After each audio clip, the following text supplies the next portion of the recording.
I consider trial by jury as the only anchor ever yet imagined by which a government can be held to the principles of its Constitution. Those are the words of Thomas Jefferson in the year the United States Constitution was adopted.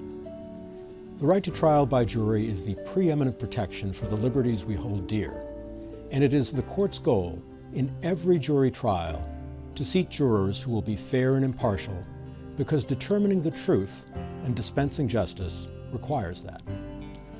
Jurors must put aside any preconceptions they have and decide a case by weighing all of the evidence fairly, evaluating the credibility of every witness fairly, and applying the law fairly. Although everyone wants to be fair and unbiased, we all come with our own set of biases and prejudices and stereotypes. That's part of being a human being. Judges and jurors must keep their own biases out of the courtroom, which can be hard to do for any bias that is implicit, meaning unconscious and automatic. We've prepared this video to help you understand the dangers of implicit bias and what you can do to remove implicit biases, stereotypes, and prejudices from your deliberations and decision-making as a juror. My name is Rachel Gotzel. I'm a professor of law and co-founder and director of the Perception Institute. The Perception Institute shares research from the sciences about how our brains work. For over 10 years, we've been asked by doctors, judges, teachers, and others to help them understand why it can be difficult to align our behavior with our values. Hi, my name is Efua Addo. I'm the Deputy Director of Programs and Training at the Perception Institute. Today, you are taking on the great responsibility of serving on a jury. As a juror, your decisions have important consequences, and of course, you want to treat everyone fairly. The law is asking you to consider each person as an individual and not to assume you know anything about them until you see and hear all the evidence. That may seem straightforward, but it can sometimes be harder than it sounds. And surprisingly, what gets in our way can be our own brains. In this video, we are going to explain how the way our brains work can sometimes stop us from acting as fairly towards other people as we would like. Take a look at this image. How many triangles do you see? Usually, people see anywhere from 1 to 13, but the answer is actually 0. A complete triangle has 3 sides, and none of these are complete. However, when you looked at the image, your brain filled in the gaps without you even realizing it. You automatically completed the triangle, seeing 1 or more triangles even though no complete triangles are really there. But why would our brains lead us to see triangles here? It's part of a much wider process that helps us get through our daily lives and often serves us well. Think about all the things you did today without giving them a second thought. You didn't think about whether your coffee goes in a cup, whether your food goes on a plate, whether your shoes go on your feet.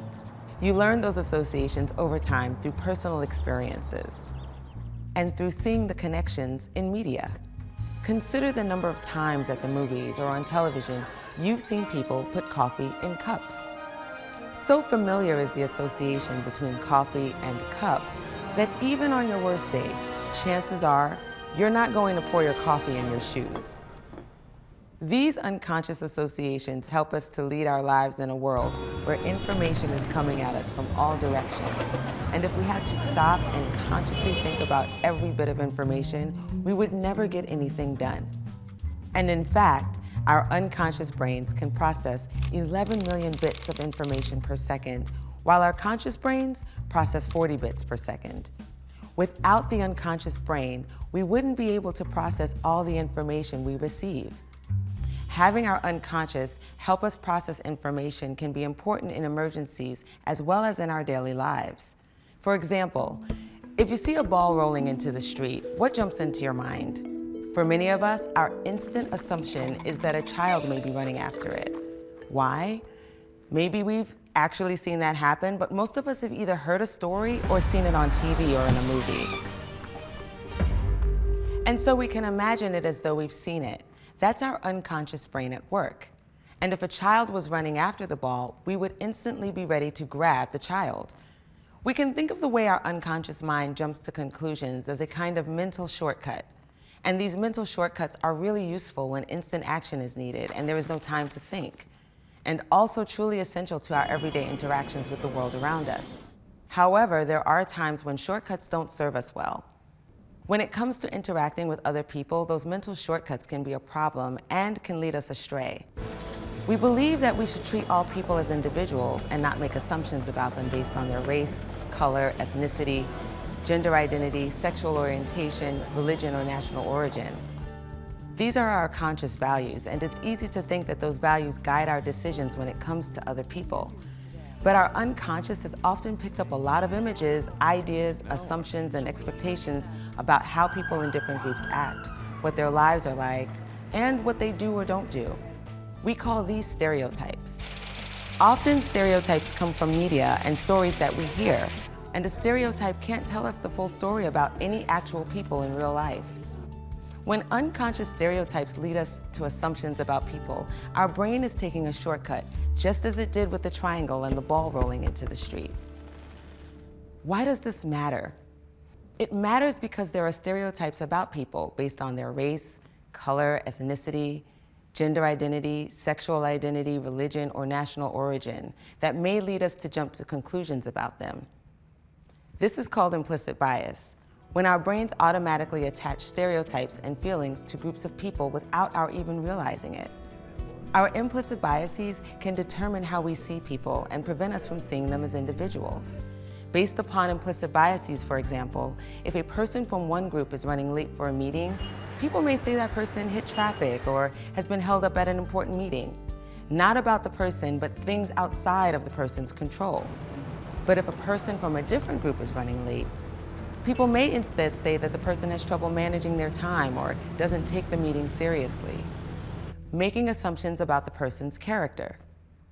Researchers have looked at juries, and their research has shown that this can happen to jurors. We have a tendency to judge the same behavior differently based on associations and stereotypes that our brains fill in automatically about different races, ethnicities, and gender groups. We all have implicit biases about other people because of how our brains operate.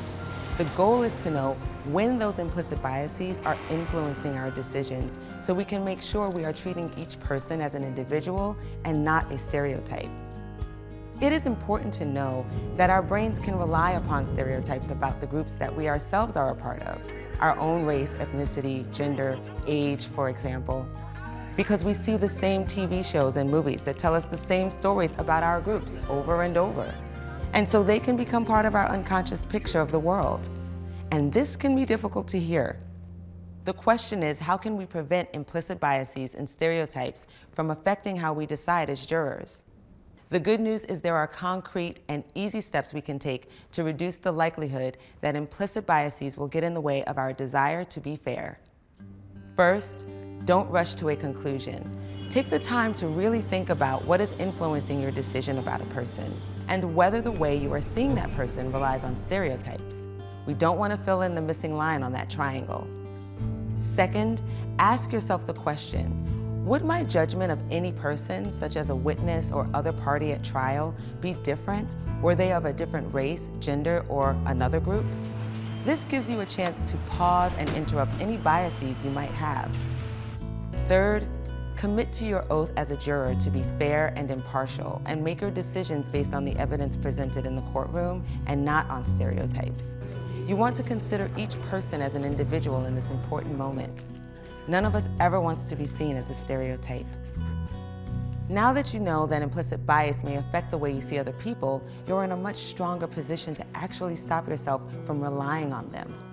We all have biases, but when we think or talk about them, we can interrupt their power over our decisions.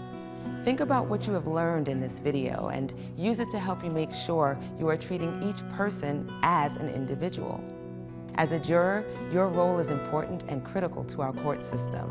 Our country relies upon you to be fair.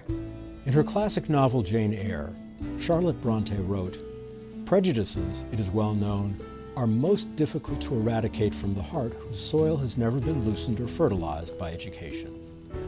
The education provided to you today by the Perception Institute will enable you to identify and confront whatever implicit biases you may have, so that you can discharge your duty as a juror fairly and impartially, as the law requires and the parties deserve. In the words of another great literary work, a court is only as sound as its jury, and a jury is only as sound as the people who make it up. Your service as a juror is extremely important to the parties, to the court, to the society we live in, and to yourselves. The purpose of the courts is to provide a just result, which we cannot do without your dedicated, conscientious, and unbiased participation as jurors.